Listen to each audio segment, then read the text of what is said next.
Hi there, Coach Joe here from Team Brighthammer. I'm here today with Sophie Enever. Hello. Sophie Jane Nutrition and PT. She's an awesome nutrition coach and PT who I work with, and I'm hoping that we're going to be able to do this little show here today to answer some of the nutrition questions that have been sent in for the Q&A and to get a new face on and stuff. So Sophie, would you like to talk about yourself for a minute? Tell me a little bit about yourself.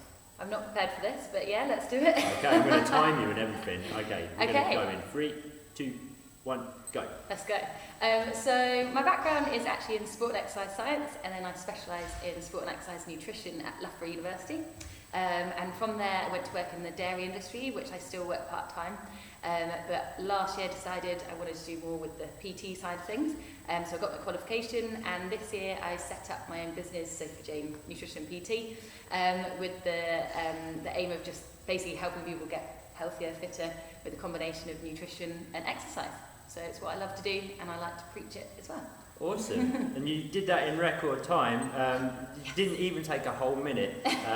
And that's got to be, you're on a little bit of a run for PBs at the moment, so we'll just put that. That's the quickest 1 minute explanation of a guest so far. I mean, the only competition he's had so far is Graham. It's one.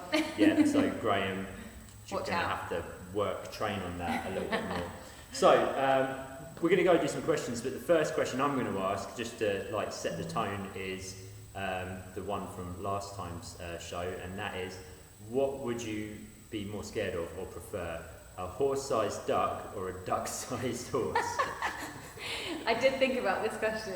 I would definitely prefer a duck-sized horse, because I think they're pretty cute. Yeah. And it's just like a small horse. that would be a duck-sized horse. Duck-sized horse, right? Okay. Duck-sized horse. I think I would.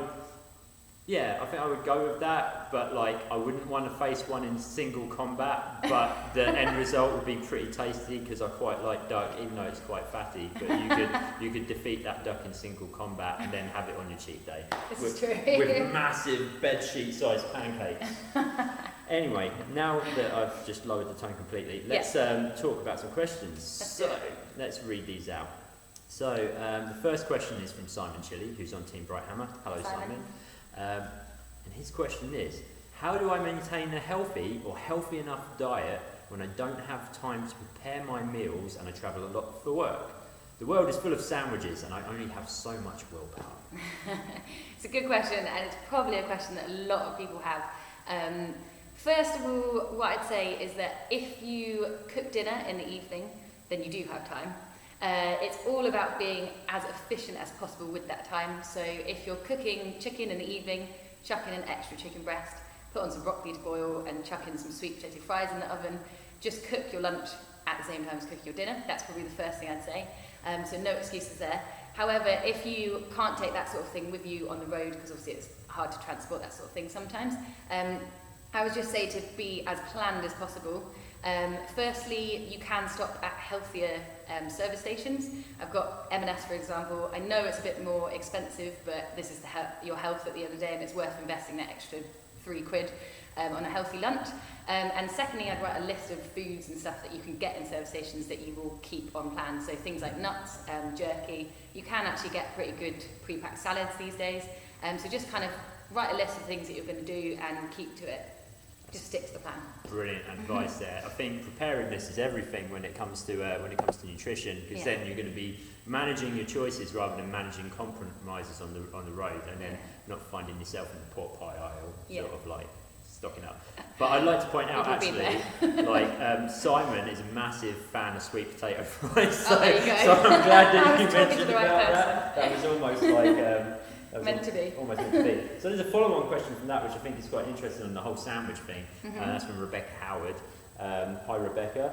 Hello. She said, I'd love to know why eating bread makes me feel lardy instead of rice and potatoes, which don't make her feel lardy. So what's a good reason for that? Well, first of all, it is possible that you might have a slight intolerance or sensitivity to wheat, because obviously wheat is found in bread and not in potatoes and rice. So that is the first reason that it could be. So a way to test this, you could try eating a different type of wheat. So you could have like Weetabix or potentially some pasta and see if you get that same effect, so same bloating and things. If you don't, then it's potentially not a wheat intolerance. You can of course get this tested through the doctors as well. There's another way of doing it. But if you, so if it's not that, and it seems though it is just the bread and not wheat, it might be to do with other things that are found in the bread. So if you're particularly having like processed breads from supermarkets, there might be sugar and preservatives and stuff in it. So it might be that you're having a reaction to other things that are found in bread. Some people find that different types of bread, like sourdough, don't give them quite as much effect. I'm one of those people actually. I love sourdough. I can smash into a whole loaf of that and not get that feeling of like if I just ate like a, not naming any brands, but like a standard high street brand of white bread and I ate a lot of it, I'd probably feel stoned out in my mind. So, you know. Yeah, sourdough works. Yeah, exactly. So I'd recommend maybe trying to go to the bakery and getting kind of less refined bread like sourdough, or just kind of whole grain with seeds, you know, a bit more protein and stuff in it as well. Yeah. So a healthy alternative, and see if that works for you. If it doesn't work for you, and you can't quite find out that it's wheat or why other breads don't work, then I would just limit it and save it for those days where you really need a piece of bread and butter. You can live without bread. Yeah, exactly. That's good advice. I mean, you know, and there's if it does turn out to be wheat that's doing it for you, there's some pretty nice gluten-free breads on the market there, as long as you don't eat too many of them, because obviously, you know, too many carbs and not enough exercise or something like that is going to cause you issues in the long run then. And then also you can like go down the ancestral grain route, like something like einkorn wheat, which is the original wheat that came about before it was all sort of processed. If you make bread with that, that can be quite nice as well. Yeah. Okay, so we have another question. This one is actually from Graham. So hi Graham from the last show. Thank you for all of the banter and phallus jokes that we made on the last show. That was fun. Let's see. His question is, how should you adjust your nutrition intake the morning of a race to account for longer or shorter distances? Yeah. Okay, so I don't quite know exactly what you deem to be a short distance. I think it'd be 5k in grams. 5k, yeah. So basically, in terms of sports nutrition, the guidelines do suggest, and the research suggests, that anything under 1 hour duration, you tend not to need to do things like carb loading and pay too much attention to what you eat before a race. As long as you're kind of generally getting balanced meals and, you know, enough food across the week and potentially tapering your training a little bit, you should have enough carbohydrates in your stores to get you through that 5k race. I personally do fasted shorter races in the morning, but I do also train like that as well, so I tend to train in a fasted state to get me used to it, so it might be worth doing that. Nice. If you are doing a longer race, greater than an hour, then it's good to focus on slow release carbohydrates a few hours before the race if you can get up that early. So things like porridge or whole grain toast with peanut butter, something like that would be great. And then within kind of like an hour of racing, it would be good to have like a banana or a higher GI fast release sugars. So banana, yogurt with a bit of honey on it, white bread with honey, that sort of thing. Or even kind of like a energy bar made with fruit. So those are the sort of things that you can have pre-race. And if it's kind of even longer duration, so kind of 90 minutes and stuff, you may want to have something during the race as well, potentially. But the main big advice that I would give is to practice, because everybody's different. Everybody, can take on board certain foods. Some people can't. So I just practice during training, getting up at the same time as the race, as you would do on race day, and see how it goes. I think that's fantastic advice, especially that last bit. I think from my own experience, I got very, very used to sort of training, doing running in a fasted state, and then I'd be so used to that, so comfortable with it, that when I came to like do a race, say something, example like a Spartan race that's in Pippingford Park, maybe in the last couple of years, where you are on the road for about 2 hours and you're up for half an hour before you're on the road, and then you check in and you've got an hour. You've got 3.5 hours there between waking and racing. So it was a bit different for me, just waking up, having a coffee, having a glass of water, and then going out and running. So then that's where I've come unstuck a little bit, because my nutrition strategy pre-race didn't match what I did in training. So it's good to sort of like especially say if you know on your race calendar what races are happening when, you can start to prepare like how you're going to be eating for the race 3-4 weeks before you even come to the race, and then it's just going to feel natural. You're not going to feel out of your comfort zone, and you're going to be able to get in the zone, and just it's another way of taking away something that could take your focus off of the race. Yeah. So. And you can also train your gut to be used to eating. So you can actually, if you really feel like you need, if you're doing a longer duration race and you've got a few hours, if normally you're the sort of person that can't deal with a lot of food in the morning, you can actually train your gut. So as you say, 3 to 4 weeks before, if you start practicing getting up at that time eating, your gut will get used to doing it. There you go. So. Hope that answers your question. We've got another question. Let's have a look. Which one is this? This is another good one, very topical at the moment as well. This one is from another Simon. This is from Simon, who is also known as Mr. Keane, who is on Team Bright Hammer and does the Spartan SGX program with me. Hi Simon. Hello. With all the hype around plans such as the Body Coach, is it good to restrict carbs except after exercise? Are plans that have high fat and high protein good in the long run, or are they to be used for a purpose in the short term? Okay, I'm going to split this one into 2 questions. Nice. So we'll deal with the Body Coach type way of eating carbs first. So generally carb cycling is actually quite a well backed up piece of advice. So even in terms of fasted exercise, carb cycling tends to be quite a good way of kind of adapting to fat oxidation. So carb cycling in general is quite a good way to go about things. In terms of weight management and the things like the Body Coach, so eating more carbohydrates on your exercise days and eating less on your non-exercise days, I think it's a pretty good way of maintaining weight. So as long as, of course, we've got to think of carbohydrate as energy, so the predominant role of carbohydrate is energy. So if you're going to be doing intense exercise that day, like HIIT training, for example, it is, a good idea to get a bit more carbohydrates on those days, because you'll be able to work harder in the long run. And of course, if you're sitting down being sedentary all day at work and you're coming home and sitting on the sofa, you probably don't need the carbs because you're not actually burning that much energy. What I would say is if you are restricting your carbohydrates, then I would still have some carbohydrates, so I don't believe in zero. Your brain actually needs around 150 grams of carbohydrates a day to be able to function. You can adapt to a very high fat, medium protein, low carb diet, but it's a very difficult thing for a lot of people to do. So if you're one of those people that just enjoys a balanced diet, then you tend to need about 150 grams of carbs for your brain. So I'm sure most of us have been there when maybe you're kind of going into that state of ketosis when you've got a high fat diet. Yeah. And for the first few days you get pretty moody, your brain is all over the place, you forget things. You're generally not a happy person. No, I mean, I think Natalie can pretty much, Natalie's my girlfriend, she can vouch for the fact that last time I went to try and get in a ketogenic state, I was around the 14-day mark when she actually pretty much frog marched me to the kitchen and demanded that I ate a roast dinner with all of the trimmings, and just because it was a nightmare to be around, I was quite a little bit snappy.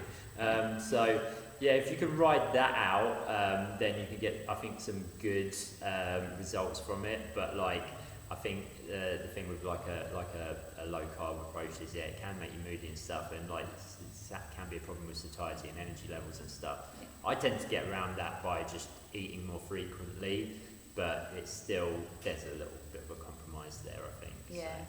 And in terms of the long-term aspect of the question, can it work long-term, or is there any negative health effects? I would say it probably won't work long-term just purely because it's so restrictive.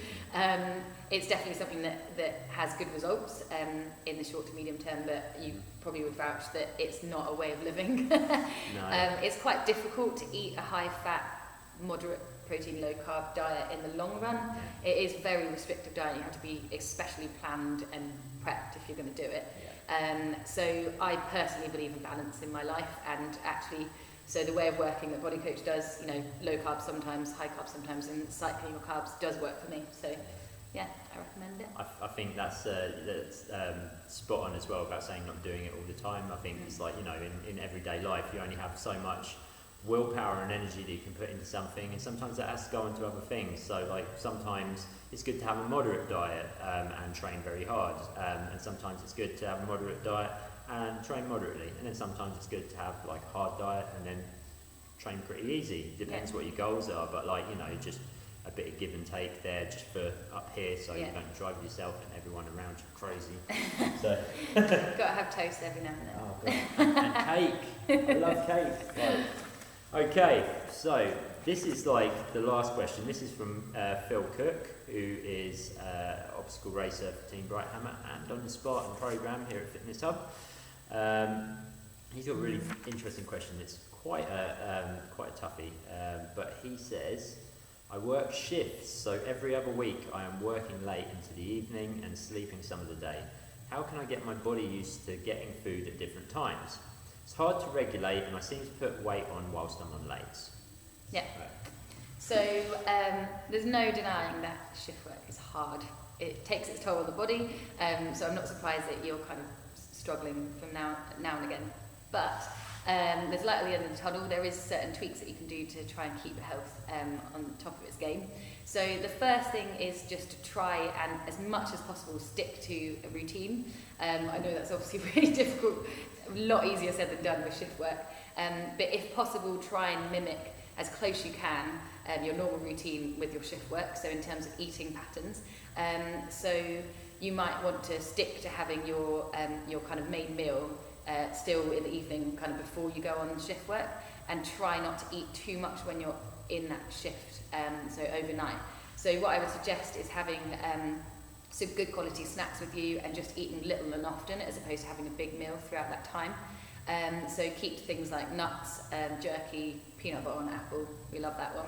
Yeah. Love things like that, just to keep you ticking over, keep hydrated, because there is research that suggests in terms of our body clock, we are a lot better at metabolising glucose earlier on in the day and a lot worse at night, so it's just to do with our circadian rhythms. If we can change our body clock by being consistently out of sync, then potentially you can flip it around, but I know he was talking about doing a week of shifts and then a week of not, so it might not be enough time for your body to kind of get used to that routine. So I would kind of try and stick to that, so having lower carbs in the evening and kind of higher protein, higher fat snacks during the shift time. So hopefully that might work a little bit. You of course, more than anyone, have to be planned and prepped as well, not only for that time, but when you get home and you're knackered, it would be great to have a little meal for when you get home, kind of ready for you. And the other thing I would just say is sleep is really important, not only from recovery if you're an active person, but also in terms of appetite as well, because if research suggests if you have a lack of sleep or bad quality sleep, your appetite hormones actually kind of skyrocket, and I'm sure we've all been there. We've had crap night's sleep, we just crave sandwiches and junk food. So if I was you, I would also try and cut back on the caffeine throughout the shift. I know it's probably easier said than done, because I'm sure that's what you crave during shift work is caffeine. But if you can try and limit it and not have it kind of within the last few hours, then I would recommend that, so you can get some kip when you have time. I mean, I crave caffeine on non-shift lifestyle, so I don't know what it must be like to actually shift work, and I don't know, I'd probably live in a hot tub made of coffee. But yeah, is it like just a little add-on to that? Is there any supplements you can think of that would help with that sort of transition, or just helping being restful in that situation? For the sleep bit? Yeah, the sleep bit. There are probably some supplements out there. Off the top of my head, I can't think at the minute, but things that help with melatonin production, that sort of thing can help. Yeah. I think there is actually something behind, I could be wrong, cranberry. Oh yeah. With sleep, because I remember recommending that to an athlete once. She struggled to sleep, and I'm pretty sure there was a study looking into cranberry juice or cranberry extract. But I'll have to look into that one. Maybe we can do a blog on it next time. that sounds like a plan. Yeah. It's funny what you say about melatonin, actually, because they actually, unfortunately, they don't do this in this country, but in America, you can get the e-cigarette things. You can get a melatonin thing to put into those, and it's called Sweet Dreams. And I can't remember who I've recommended it. I think it was Ben Greenfield, who's the biohacking expert and Spartan racer, and he's saying that is brilliant for getting over jet lag. So if you fly to America, you can get back into your sleep pattern very easily by doing this e-vape Sweet Dreams cartridge thing. I don't think you can get it in this country, but I don't think it's illegal to bring it back with you if you happen to go to the States. But if you get arrested and end up in Guantanamo Bay, I've got nothing to do with it. I wash my hands of it. So, you know, melatonin, carbs are good for melatonin production, and magnesium as well. So I think we can. And I think as well, I mean, I don't struggle with sleep, so that's probably why I've never looked into it, but if my nan was talking, a good old Horlicks or a hot milk, that'll do the job. Or mead's good as well. That makes you sleepy. But yeah, that's all of the questions. I got one more question actually that Soph doesn't know about, but like, don't worry, this is an unserious one. What is the filthiest cheat meal you've had in the last 5 weeks? Oh, that's a question. I have quite a lot of cheat meals.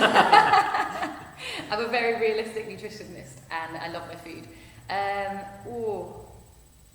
God, that is a hard question. I mean, it probably revolves around pizza. Oh yeah. Yeah, I do love a pizza. Yeah. I love nachos as well. That's my biggest fallback is crisps. So I love a nacho, but I don't think I've had them in the last few weeks. So maybe that's one for the weekend. Damn. Yeah. No, that's. But yeah, it's probably Domino's. That's pretty cool. I'm bulking at the moment. I'll finish my bulk in the next 3 weeks. I can't run at the moment, so I'm working on strength stuff and trying to put a bit of muscle on before I lean out for my holiday in December. And that consequently means that I've had some pretty dirty cheat meals. And I think on Sunday I had 2 Aberdeen Angus burgers from a wild food stall at Spartan Race at Spartan Beast. I then had a yogurt that had crushed up ginger nut biscuits and caramel sauce on it. Amazing. And then when I went home later, I ordered a calzone, so that was pretty good. Good day. Yeah, so that was awesome. So it's working. Love a treatment. Yes. Oh, split my hoodie. Yeah. Anyway, so that's been the Q&A show with me, Coach Joe, and with Sophie Enever. Hello. Thank you, Sophie, for coming on the show and for answering the questions. If you've got any other questions for me, or maybe we could get Sophie back on another time, then feel free to message them. I'm going to put links in the description for Sophie's website, so you can go check out some of her stuff. Follow her on Instagram if you want to get food envy every 5 seconds as well. And yeah, that's about it. Thank you for watching, and we'll speak to you soon. Bye.